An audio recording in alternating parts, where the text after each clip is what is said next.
Good evening. I'd like to call the meeting to order for the City of Oxnard Public Works and Transportation Committee meeting for April 9th. Time is 8:30. And Madam Clerk, do you have any comments to read, please? Roll call. Member Valenzuela. Present. Member Zaragoza. Here. Chair Perillo. Here. The agenda for this meeting was posted on the City Hall Bulletin Board on April 2nd, 2024. Thank you. Thank you. Please stand for the flag salute.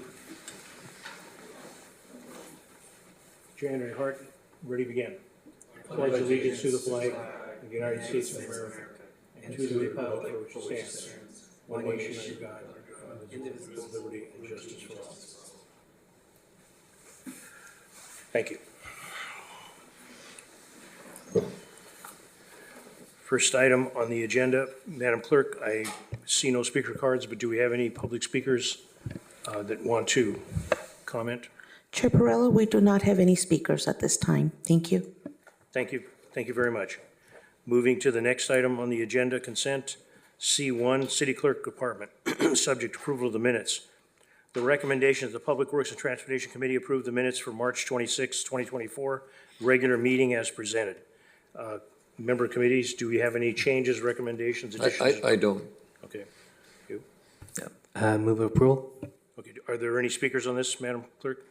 We do not have any speakers. Thank you. Please. Second. Please. There's a motion and a second. Valenzuela Zaragoza, please vote.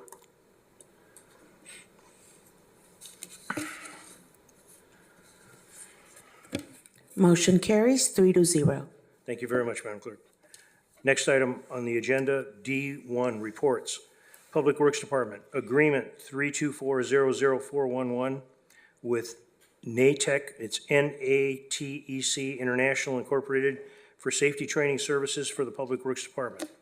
The recommendation that the Public Works and Transportation Committee recommend that the City Council approve and authorize the mayor to execute Agreement 324-00411 with NATEC International, NATEC, in the amount not to exceed $1,500,000 for a maximum 5-year term of the agreement, with the initial term of 1 year ending April 30th, 2025, after which the agreement may be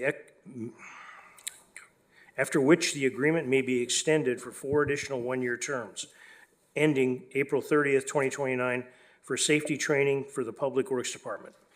Again, due to the voters' approval of Measure M, there is no presentation, but there is a video presentation available.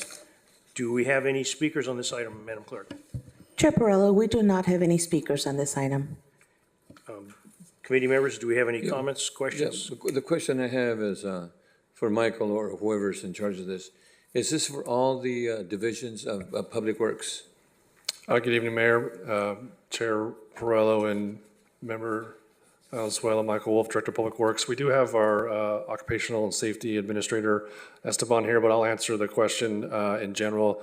These are for quite a bit of our divisions in Public Works. Not all of our divisions require this kind of training, but for the most part, most of our divisions in Public Works require some sort of regulatory training requirements. So, and we've listed those in the staff report. The question, the reason I'm asking is because 200 years ago, when I was in charge of ER, we had safety meetings, especially for driving, and the Highway Patrol was invited. And as a result of that, you know, the Highway Patrol would actually talk about the reports and the examination and the driving and so forth, and also how to check, you know, the equipment. And as part of that, I would give them a little certificate that would go into their jackets, you know. And what happened, if we ever had an accident, that little training certificate really helped tremendously, you know. I'm not sure if you have that now, you know. I don't think this includes the CHP. That would go through our fleet division probably, but this is mostly the occupational safety. That type of book. Right. So, you know, there's some examples that are listed in the staff report. Asbestos awareness, confined space, electrical safety, so those are the trainings that we're talking about. Now, you're talking about either the BIT, which I forget what that stands for. That's right, yeah. Certificate in training, plus also some of the driver awareness classes that we may have. Exactly right. Okay, so I have a little confusion, but it is more safety for electrical and hazardous equipment and materials and so forth. That's correct. Thank you, Mr. Chair. Councilmember Babcock. Just a couple of questions. Thank you very much for the report. Along the lines of what the mayor asked, I appreciate I appreciate Mr. Wolf calling out what it was, but we also have forklift heavy equipment operations. I know that in some operations where there are air brakes and adjustable, the drivers are expected to know if the air brakes are within adjustment. Do we do that also? Again, this is not part of this training, so that would be, again, part of either Class B or Class A driver's requirement inspection, pre-driving inspection, those kinds of things. So we do those things as part of our routine process, but not part of this training for this item here. Okay. And the only other question I have is, I appreciate the amount of money this costs over a period of time and the necessity. It's extremely important that we keep our employees safe and avoid accidents and injuries at all cost. But I do see in the water department and the wastewater, the totals, 300,000, 445,000. But the next highest total is parks at $222,000, quite a bit above the other departments. Why is parks at, say, the third highest in all these groups? And I should have asked this in advance, and I apologize for that. Is it that there's more people, or they're so far behind that there haven't been training, or so much more to cover in parks? I don't know. So for, And just for the public and me, introduce yourself so that the public that's watching it, because believe it or not, if there's no phone numbers lit up, later on, there's gonna be a lot of people watching and want to know, who's that good-looking guy? so my name is Esteban Camara. I'm the Occupational Health and Safety Administrator for the City of Oxnard. I work at Human Resources.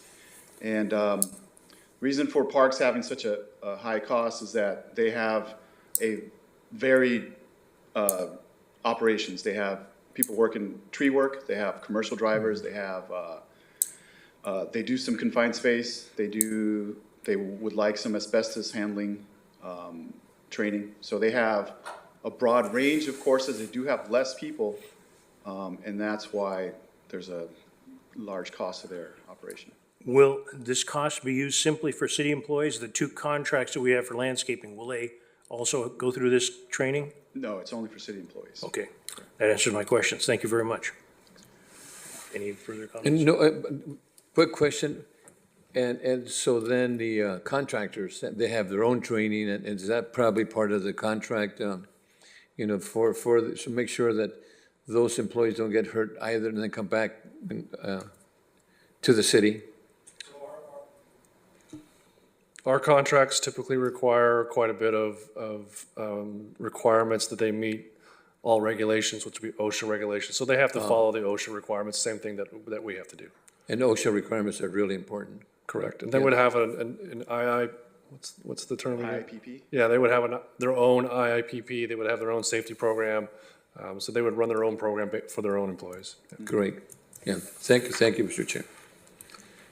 Need a Thank you very motion? much. If there's no other questions, what's the recommendation of the committee? Move the recommended action. Second. Please vote.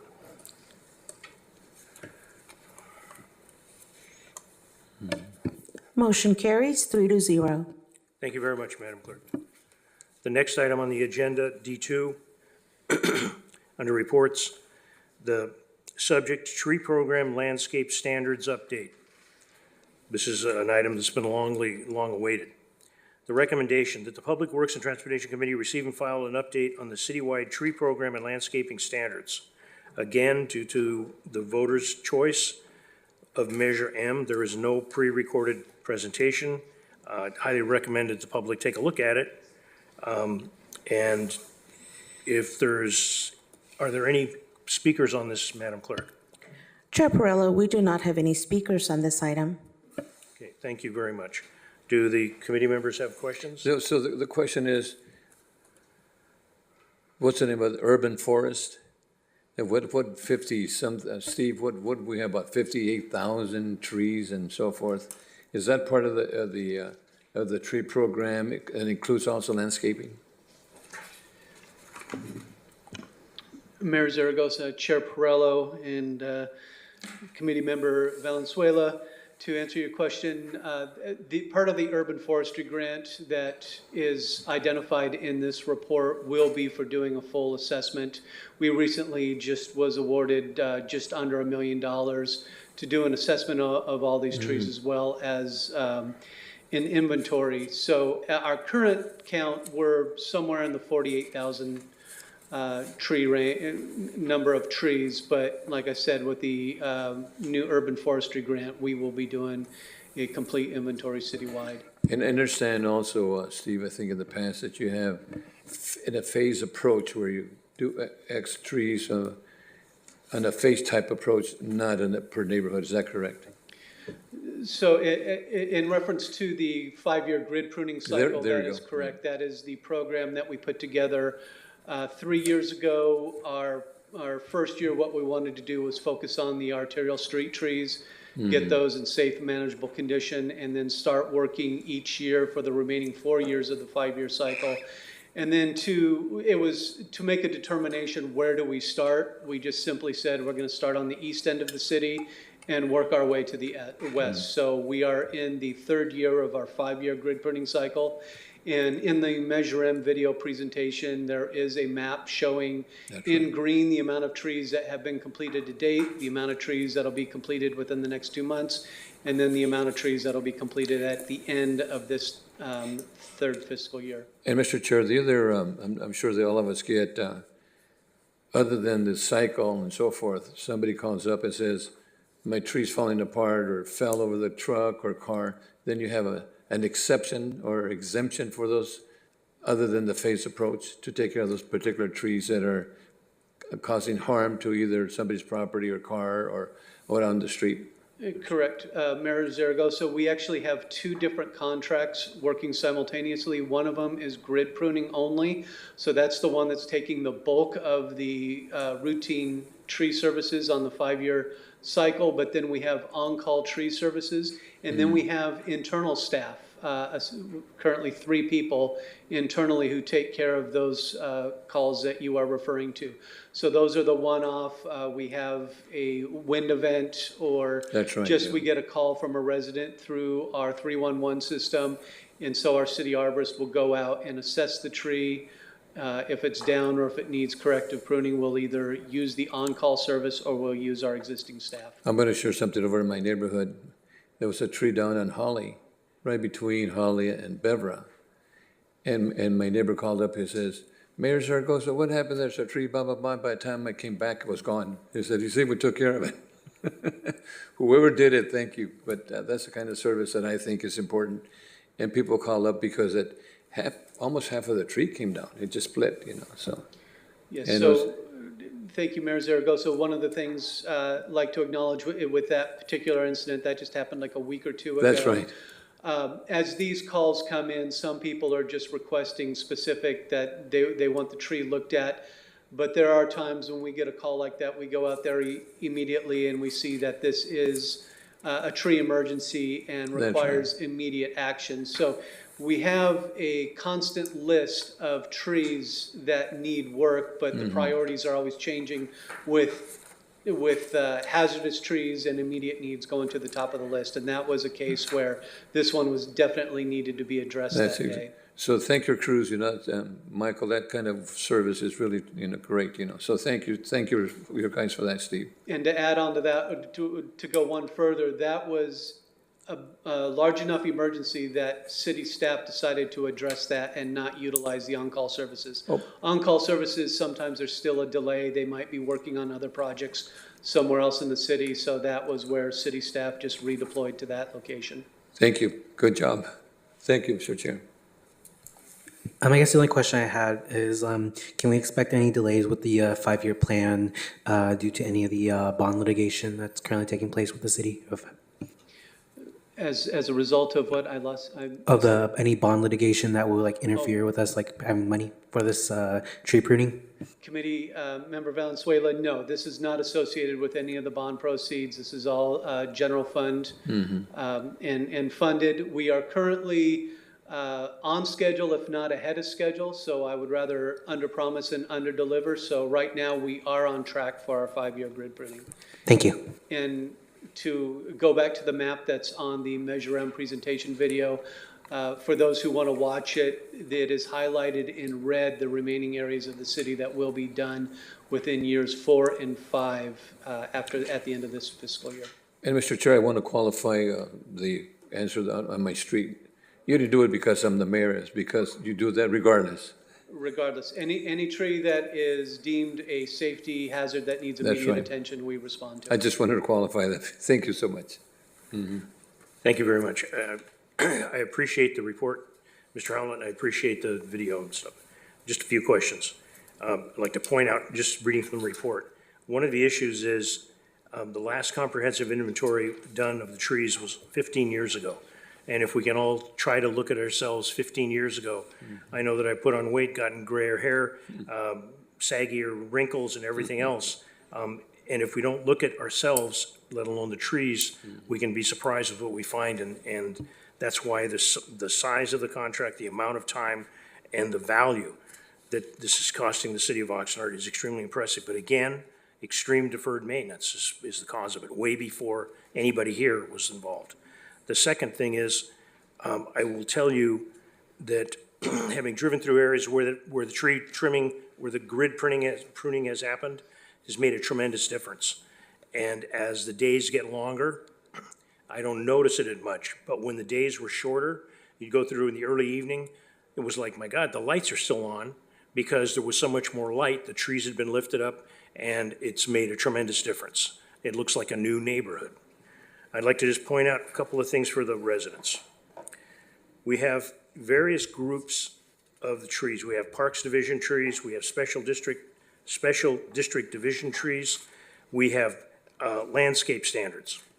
In the special districts, I'm gonna just read straight out of the staff report. Special districts of the Public Works Department is responsible for 50 assessment districts containing 17 parks, street landscapes for several districts, and over 15,000 trees throughout all the districts. Again, those 50 assessment districts.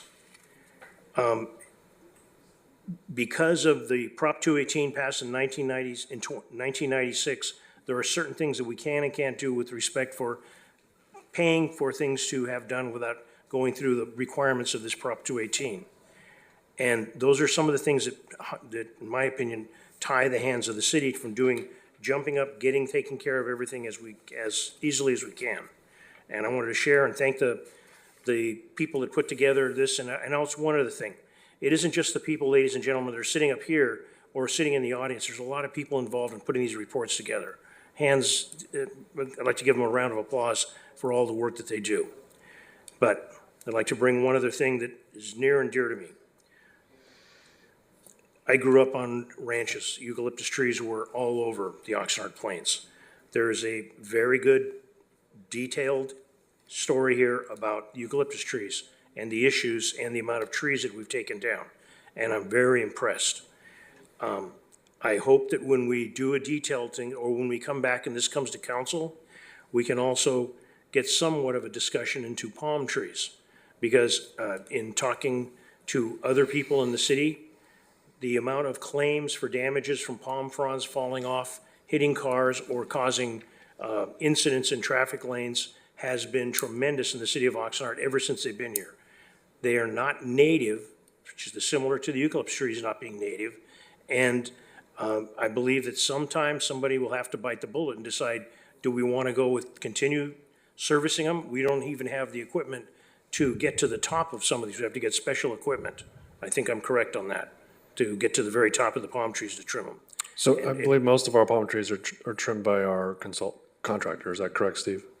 Correct. Those are done by our contract services, but you are correct right here on C Street where we have the Washingtonia robustas. Those are probably 60 to 80 feet tall. So it does require special equipment to get that high. And I believe, Steve, our plan is to trim the palm trees every year, is that correct? Yes, ideally you want to do palm trees at least once a year. Best practices would be twice a year. You also have the fruiting cycle of the palm trees as well. So 1 to 2 times per year. Because it isn't only and I appreciate that information and sharing it with the public. I hope the people that call and raise hell about the palm trees are listening. The palms, it's not just the fronds. There are certain palm trees that have date balls on them, and when they fall, I think of A Street in particular, they are trip and fall. It's like walking on marbles if people are not looking at that. And I believe that there have even been some claims against the city because of those things. So I hope that in the future, grateful for this, what we're doing, but we also take a real hard look at the palm trees and what does the city want to do going forward. Other than that, I don't have any further questions. Anybody have any? Chair Perrell, can I just ask a couple, or maybe ask Steve, can you talk a little bit about the grant that your team was able to get and how that's going to be saving some funds and what we're going to be using with that grant? Is that okay for the? Sure, yes, please. Yes, the grant from the U.S. Department of Agriculture and Urban Forestry, like I said, it was just under $1 million, and it's going to fund 100% of the tree work in the disadvantaged communities and 50% of the work in the non-disadvantaged communities. We've already encumbered the fund for the 50% match for the non-disadvantaged communities. So as of writing this report, the grant was supposed to be issued by the end of March. We recently reached out to the granting authority, and they informed us that it will be at the end of June that these funds will become available. So that work will begin in the next fiscal year. And so we will be putting out an RFP for the inventory and assessment of the trees, as well as training for staff, and doing one component is a citywide LiDAR coverage. And what this is, it's basically a drone that flies the entire city, and it's able to measure what the shade canopy is for the entire city and what the benefits are. We have youth groups who come, they talk about shade gardens and global warming. So this is one of the components that gives data for the information that they need. Mr. Chair, does a drone come with a $1 million grant? The drone is included. It's as part of this included. grant. That is Yes. fantastic. Well, we don't get the drone. They use Specialized, and they give us the data. So we have $1 million for the underserved and another $1 million now. Will you made up the difference for the others? Is that correct? For the unserved communities, it's $1 million, you said? It's just under $1 million total. And Plus- let me look at the breakdown here. It is $651,000 and $334,000. Wait, am I looking at that right? Correct, yeah. Yes. So I thought it was $1 million, but it's $1 million divided into, okay, oh, good. So the city's matching portion is $334,000 to match the other three. They're still fantastic. That's good, thank you. When we mentioned, for the public, when we mentioned disadvantaged communities, does that term identify specific neighborhoods, and does that term get readdressed with a certain frequency? So some neighborhood may stop being disadvantaged? How does that work? Correct, Councilmember Perrello. This is a study that's done. I believe it's driven by the census. The but census, there- yeah. It is updated every few years, the disadvantaged communities, and we actually have a color-coded map of the entire city showing which areas are considered disadvantaged and which ones are not. And they go by zip code too. Thank you. Any further questions? I'd make a motion to approve this and send it to the council. Second. Madam Clerk, any speakers? Chair Perrello, this is a receive and file, Okay, all right. okay? Okay. And no, we do not have any speakers. Thank you, Chair Perrello. Okay. You don't need to make a motion. I would No, just- point of inquiry, don't we have to still vote to send this to the council for a receive and file, or is it just a receive and file for us? Right now, it's written as a recommendation to receive and file for the Public Works and Transportation Committee, but certainly if directed to, we can bring it to the council. I don't see any reason why we couldn't do that. Yeah. Okay. It could be a consent for that matter, you know. Correct. So, Yeah, Well, in order for it to actually have a Measure M video, I would recommend it would be put on the reports section of a the. report's okay, suppose consent, okay. Is that, Dude, what? City Attorney, help me out here. Do we need to make a different motion or, No, you can adopt the Just recommend. recommendation, and then we can bring this and back. adopt the as is- recommendation with this? As stated public- in the report, yes. Okay, okay, from your lips to God's ears, what? Right, Mr. the Ward? staff will put that on the next available city council. as a report, agenda. yeah, Thank thank you. Thank you very much. Thank you, Mr. Hallett. Thank you, City Attorney. Next item on the agenda, D3. The subject, review of ordinance granting the renewal of the Crimson California Pipeline LP franchise agreement to operate and maintain a pipeline for the transportation of petroleum products under, along, and across Harbor Boulevard, and a resolution of intent to grant the franchise agreement.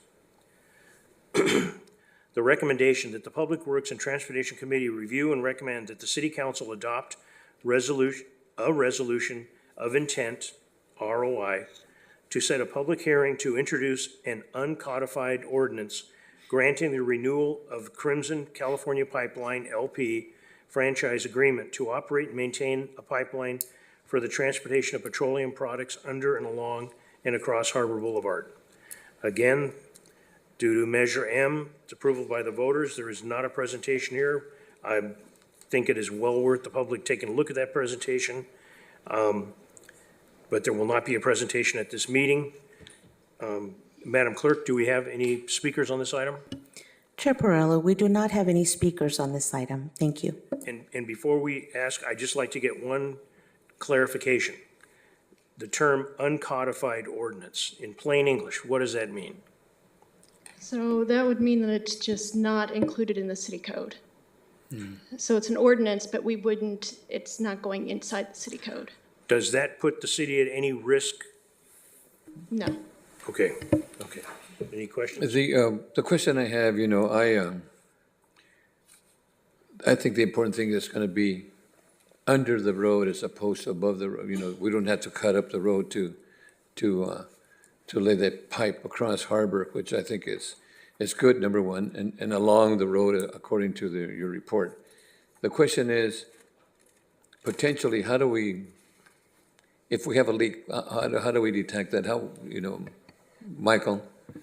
So this is a pipeline that's actually already there. So we're just renewing basically their permission to be there. That's what this is all really about.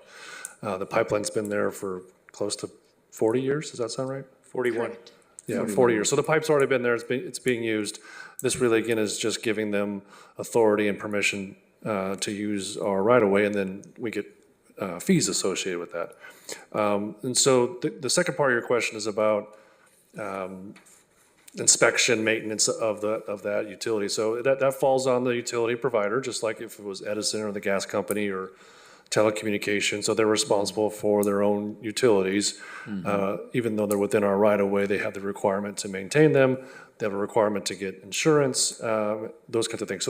So basically, it's on the utility owner to be responsible for all those things. So the resolution of intent is to reactivate again and then have a public hearing as a result of that? Is that? Correct. And the public hearing is required? Yes. Okay, and then my understanding is that there's franchise fees that'll help the 101 general fund. So they're required to pay to the city a franchise fee pursuant to the utility code section of the state. But we feel pretty comfortable with this ROI and so forth. So the ROI is part of the process in order for us to do the ordinance. Thank you, Mr. Chair. Just a bit of a clarification for the public. There was a contract originally in 1981 with the city of Oxnard to allow for the pipeline to be put in place, and then there's a contract dies, it ends, and there was a bit of a gap, so it's been out of compliance. But the company that's operating has still been paying their fees, and they've been monitoring and responsible for everything. And this is a cleanup work for the city of Oxnard to clean this up, to bring it up to the current legal thing that they have. They're in contract, and they want to extend it 10 years. Is that, am I? So just to quickly introduce myself, my name is Chelsea Ballot, Deputy City Attorney. So that gap was, due to a transition within Crimson, transitions within the city because of COVID. There was the gap. They continued to operate under the 1981 franchise agreement. And this is because they timely requested a renewal in the letter dated November 4th, 2019. This is their renewal. So we just happened, because of COVID and transitions within their company, we're just now getting to Reinstated. Yes. Is there, do we have any expectations of a line that's 40 years old, the life expectancy of a line like that? And has, a couple of questions together. The material that was originally put in the line, I don't know if it's the same material that's been put in the line. Has there been any interaction that could possibly deteriorate the inside of the pipe that we're aware of, and who would keep us informed of that? I do know that in the petroleum industry, they do something called send a pig down the line, which is a plug. They blow it out to clean the lines out. Do we get reports of the condition of the line? I'm not saying something's wrong, I'm just put it out here. I think, Michael. I am not sure if we get a report on the condition of the line, but we do have two individuals who work with Crimson. The first is Jeff Cohn, he's a land manager with Crimson, and then Jessica Devitt, she's a project manager with Paragon Partners, who is a consultant for Crimson. I'm hoping that they're on, that they're attending remotely via phone, and hopefully they can answer your question. Okay. If not, I certainly hope that when this goes to council, that they are available when it goes to council. But thank you very much for getting them here. If they're here. So we can maybe, we just have phone numbers showing up on the screen right now? And yeah, if one of those folks can raise their hand, maybe we can recognize them, virtually raise their hand. Okay, then we can maybe unmute them and they can introduce themselves and go over some of your questions.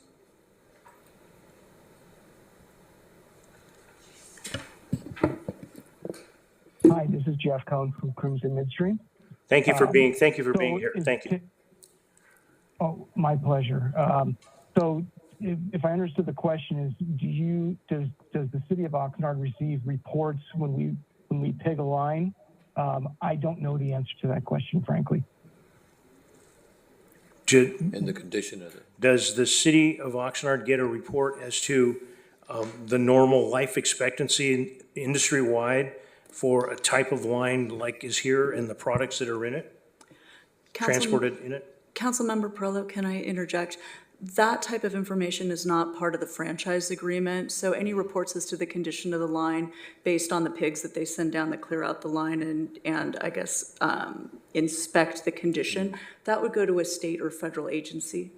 And it would be filed and on file, and somebody could request it through a Public Records Act request, or it may be even available through like I think it's Bessie, and it's a federal agency that oversees oil and petroleum pipelines. So we don't actually receive that under our franchise agreement from Crimson. But the Crimson staff may be able to discuss the status of the pipeline right now. Okay. To put all my cards on the deck, I believe I support the environment. I do believe I support the environment, but I also drive a gas and petroleum powered car, and I believe in the petroleum industry. Do we have any information of any leaks on this line? And the only reason I ask, not because of this, in Santa Barbara County, there's been some real issues, and I don't want this to happen in the city of Oxnard anywhere in the city of Oxnard, but this happens to be right next to the beach, within not a stone's throw, but a very, very short walk to the beach. Yeah, my suggestion, if one of the folks from Crimson can talk about their maintenance process, their inspection process, the reports they have to give, if that's somebody on the line that can do that, that would be a great time to do it now. And I Because would we appreciate do it. not do the inspections, we do not Right. get, yeah. But I want to, okay.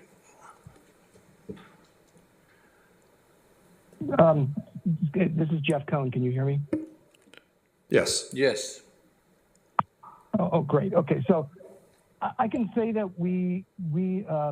Princeton adheres to all federal, state, local, and testing regulations. You know, as far as the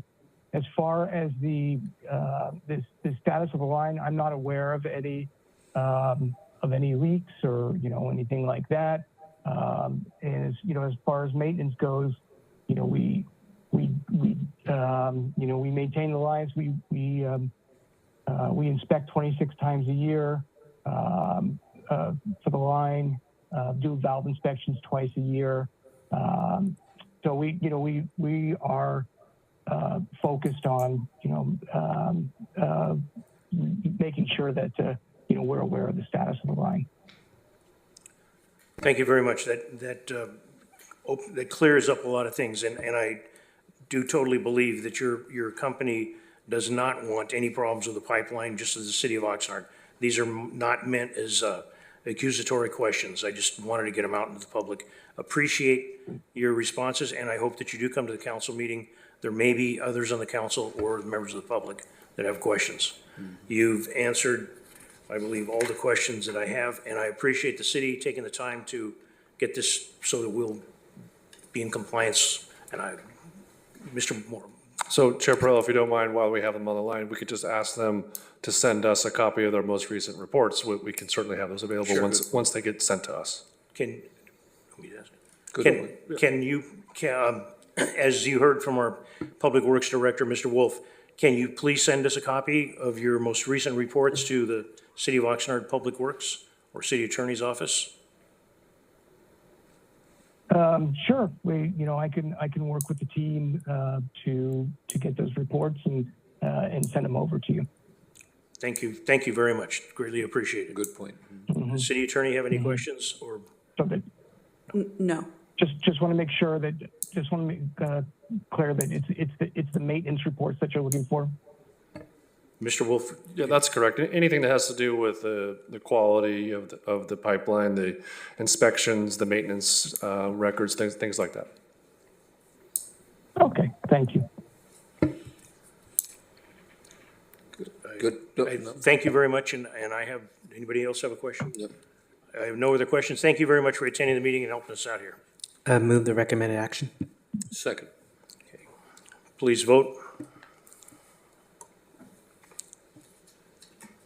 Thank you, Ms. Ballot. Motion carries 3-0. And with that, do we have any items, members, for items on the future agenda? I don't, sir. Neither do I. With that, the meeting is adjourned. Thank you very much. Thank you for attending.